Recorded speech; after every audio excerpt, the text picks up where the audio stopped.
Class 12th accountancy chapter admission of a partner question number 14A।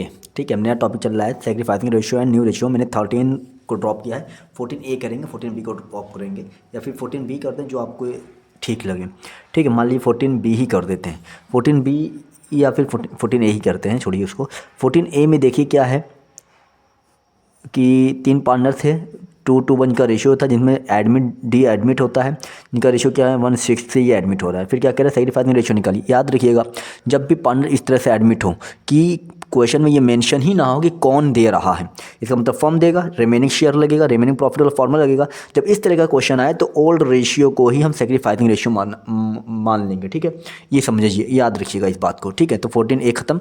14B देखिए क्या है, C admitted and partnership for 1/4 share of future profit. यानी ये भी same वही question है, बस इसमें क्या है न्यू प्रॉफिट शेयरिंग रेशियो भी निकालना है और सेक्रीफाइसिंग रेशियो दोनों निकालना है। ठीक है, तो इसी को हम आपके सामने सॉल्व कर दे रहे हैं 14B को। ठीक है, 2 पार्टनर थे A B, जिनका रेशियो क्या था 5:3। C एडमिट हो रहा है। ठीक है, कितने से एडमिट हुआ 1/4 से। कौन दे रहा है ये कुछ नहीं मालूम, तो हमें क्या बताया था मैंने, रिमेनिंग शेयर लगेगा। क्या लगेगा, remaining share.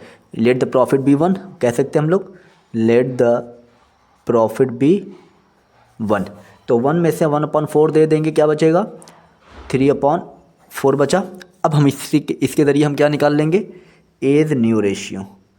As new ratio, एक अपना रेशियो क्या है 5/8 इंटू 3/4 कितना आएगा 15/32। बीज न्यू रेशियो 3/8 इंटू 3/4 कितना आएगा 9/32। सी कितने से आया है, सी आपका आया है 1/4 से। ठीक है, तो डिनोमिनेटर सेम होना चाहिए सबका, तो डिनोमिनेटर सेम करने के 32 कर देंगे। 4 के टेबल में 32, 8 टाइम 8 1 जा 8। ये आपका हो गया न्यू रेशियो 15:9:8। अब रही बात सेक्रीफाइसिंग रेशियो की, तो मैंने भी बताया था पिछले वाले क्वेश्चन में कि जब भी क्वेश्चन में ये ना दे कि कौन दे रहा है, ठीक है, तो हम ओल्ड रेशियो को ही सेक्रीफाइसिंग रेशियो मान लेते हैं, क्योंकि क्वेश्चन में दिया ही नहीं था कि 1/4 कौन दे रहा है, तो इस हमने कौन सा फॉर्मूला लगा दिया कि रिमेनिंग शेयर लगा दिया। तो ऐसे केस में हम ओल्ड रेशियो को ही सेक्रीफाइसिंग रेशियो मान लेते हैं। ठीक।